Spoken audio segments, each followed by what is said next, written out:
కిష్కింధపురి బెల్లంకొండ సాయి శ్రీనివాస్ గారి యొక్క horror thriller movie, seat edge movie, మిమ్మల్ని బాగా థ్రిల్ చేస్తాం అలా ఇలా అన్నారు. ఏం లేదు. నాకు సినిమా చూసిన తర్వాత డైరెక్టర్ మీద చాలా అసహ్యం వేసింది.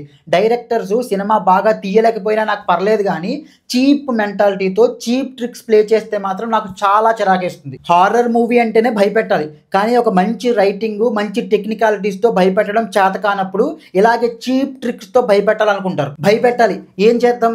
చీకట్లో తెద్దాం సినిమా మొత్తాన్ని.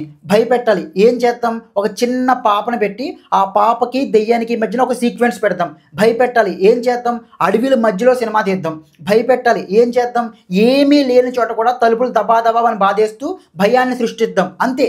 చీప్ మెంటాలిటీతో చీప్ ట్రిక్స్ ప్లే చేశారు సినిమా అంతా. దానికి తోడు సౌండ్ ఎఫెక్ట్స్, మ్యూజిక్తో ఏదో జరిగిపోతుంది అన్నట్టు భయపెట్టాలని చెప్పేసి చాలా అతి చేశారు సినిమా అంతా. బేసికల్గా ఇది ఒక హాఫ్ హార్టెడ్ మూవీ. పరిపూర్ణమైన సంతృప్తి రాదు మనకి ఈ సినిమా చూస్తే. మనం ఒక సీన్ని 3 భాగాలుగా విభజిస్తే స్టార్ట్, మిడ్, ఎండ్ అనుకుంటే ఈ సినిమాలోని ప్రతి సీన్ స్టార్టింగ్ చాలా బాగుంటుంది, కానీ మిడ్, ఎండ్ ఏముండదు. దీనికి రైటింగ్లో బలం లేకపోవడం ఒక కారణం అయితే, డైరెక్టరు ఎగ్జిక్యూషన్ సరిగ్గా చేయకపోవడం ఇంకో కారణం. మీకు ఏ హారర్ మూవీ అయినా సరే మీరు ఎంతసేపటి వరకు ఆ హారర్ ఎలిమెంట్ని రివీల్ చేయకుండా ఆ సస్పెన్స్ని మెయింటైన్ చేస్తారో అప్పటి వరకు మాత్రమే భయం ఉంటుంది. కానీ ఈ సినిమాలో డైరెక్టరు ఆ సస్పెన్స్ని మెయింటైన్ చేయలేకపోయాడు.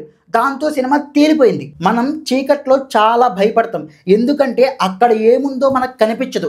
ఏదో ఉందని మనమే ఊహించుకుని భయపడతాం.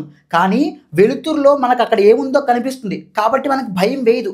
ఈ చిన్న లాజిక్ని డైరెక్టర్ పట్టుకోలేకపోయాడు. మీరు ఒక seat edge thriller movie తీయాలనుకున్నప్పుడు screen play అనేది చాలా పటిత్వంగా ఉండాలి.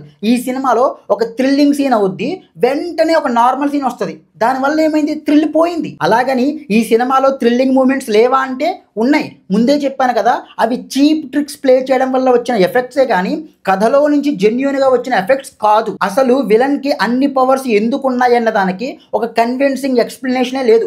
వాడు ఎంత దెయ్యం అయినప్పటికీ కూడా వాడికంటూ కొన్ని పరిమితులు ఉంటాయి కదా, అసలు వాడికి పరిమితులే లేవన్నట్టు చూపించారు.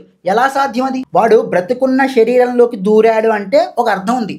అసలు శరీరమే లేని తన గురువు తనికెళ్ళ భరణిలాగా మారిపోయాడంటే ఏమర్థం? అది ఏం లాజిక్ ఉంది అక్కడ? పోనీ ఇంత చేసి క్లైమాక్స్ ఏమైనా బాగా తీశారంటే లేదు.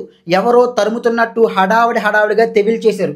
మెయిన్ క్యారెక్టర్స్కి, ఆదికి, ఆ చిన్న పాపకి ఏమైందో కూడా చూపించరు. అసలు ఈ సినిమాకి సెకండ్ పార్ట్ ఎందుకు సార్?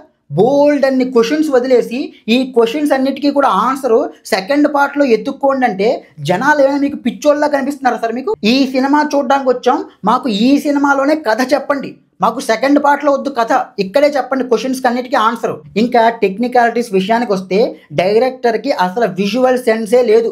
సినిమాలో విజువల్స్ కానీ ఫ్రేమ్స్ కానీ అస్సలు బాలేదు. మ్యూజిక్ అయితే నేను మంగళవారం, విరూపాక్ష సినిమాల్లో అంజనీష్ లోక్నాథ్ ఇచ్చిన మ్యూజిక్ని ఏమైనా వింటున్నాను అన్న ఫీలింగ్ వచ్చింది.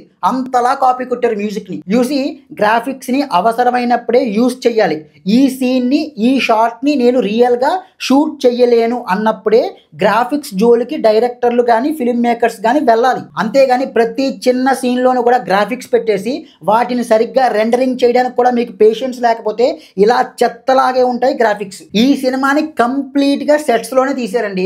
హీరో ర్యాండమ్గా బైక్స్ మీద వెళ్ళే షాట్లు కూడా గుడిసెల యొక్క సెట్లు వేసి ఆ సెట్ల మధ్యలోంచి వెళ్తున్నట్టుగా తీశారు. ఆ సెట్స్ ఎలా ఉంటాయంటే వాటిని మనం ఇండోర్లో నుంచి చూసినప్పుడు బాగానే ఉన్నాయి అనిపిస్తుంది, కానీ ఎప్పుడైతే అవుట్డోర్లోకి వచ్చి అవుట్డోర్ ఫ్రేమ్స్ పెడతామో ఇవి సెట్స్ అని మనకి ఇట్టే తెలిసిపోతుంది. ఇంకా మనం కథలో ఏం లీనమవుతాం? అసలు నన్ను అడిగితే ఆర్ఎఫ్సి రామోజీ ఫిల్మ్ సిటీలో కానీ ఈ స్టూడియోల్లో కానీ సినిమాలు తీయడం ఆపేస్తే సినిమాకి ఒక రియలిస్టిక్ లుక్ అనేది వస్తుంది. ఇంకా పర్ఫార్మెన్స్ల విషయానికి వస్తే బెల్లంకొండ సాయి శ్రీనివాస్ గారు చాలా బ్యాడ్గా నటించారు. ఆయన నటిస్తుంటే ఆ ఎక్స్ప్రెషన్లో మీనింగ్ ఏంటో మనకు అర్థం కాదు. అది భయమా, కోపమా, జాల ఏం అర్థం కాదు. ఇంకా మెయిన్ విలన్ పాత్రలో నటించిన యాక్టర్ని నేను శాండీ మాస్టర్ అనుకున్నా.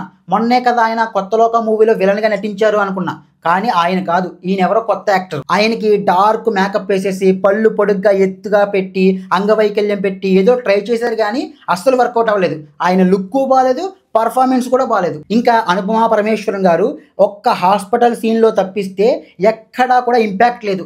ఒక సైడ్ క్యారెక్టర్కి ఎంత అయితే ఇంపార్టెన్స్ ఉంటుందో సినిమాలో ఆవిడకి కూడా అంతే ఇంపార్టెన్స్ ఉంది. జస్ట్ హీరో పక్కన అలా నుంచోవడం అంతే. సినిమాలో కాస్తో కూస్తో చెప్పుకోదగ్గ కాస్ట్ అంటే శ్రీకాంత్ అయ్యంగార్ గారు, హైపర్ ఆది గారు, సుదర్శన్ గారు, తనికెళ్ళ భరణి గారు ఇలాంటి వాళ్ళు ఉన్నారు. జస్ట్ నామకే వాస్తా చెప్పుకోవడం కోసం మాత్రమే, ఎలాంటి ఇంపార్టెన్స్ లేదు వాళ్ళకి. ఒక ప్రధానమైన పాత్రలో అయితే సీనియర్ యాక్ట్రెస్ ప్రేమ గారు కనిపిస్తారు. జీరో ఇంపాక్ట్, ఏమి ఇంపాక్ట్ లేదు. అసలు ఈ పాత్రలు ఇంత ఇంపాక్ట్లెస్ గా ఉండడానికి ప్రధాన కారణం క్యారెక్టరైజేషన్స్ అసలు రాయనే లేదు. డైరెక్టర్ ఆడియన్స్ ని చీప్ ట్రిక్స్ తో భయపెట్టాలి అనే దాని మీద పెట్టిన శ్రద్ధ రచన మీద పెట్టుంటే చాలా బాగుండు. ఇంకా ఫైనల్ వర్డ్ ఏంటంటే సినిమాలో అక్కడక్కడ ఫ్యూ థ్రిల్లింగ్ మూమెంట్స్ ని తప్పిస్తే కంప్లీట్ సినిమా చాలా ఫ్లాట్ గా ఉంది. సినిమాలో డైరెక్షన్ బాగాలేదు, రైటింగ్ బాగాలేదు, టెక్నికాలిటీస్ బాగాలేదు, పర్ఫార్మెన్స్లు బాగాలేదు. Not at all a good watch. That's it. జై హింద్.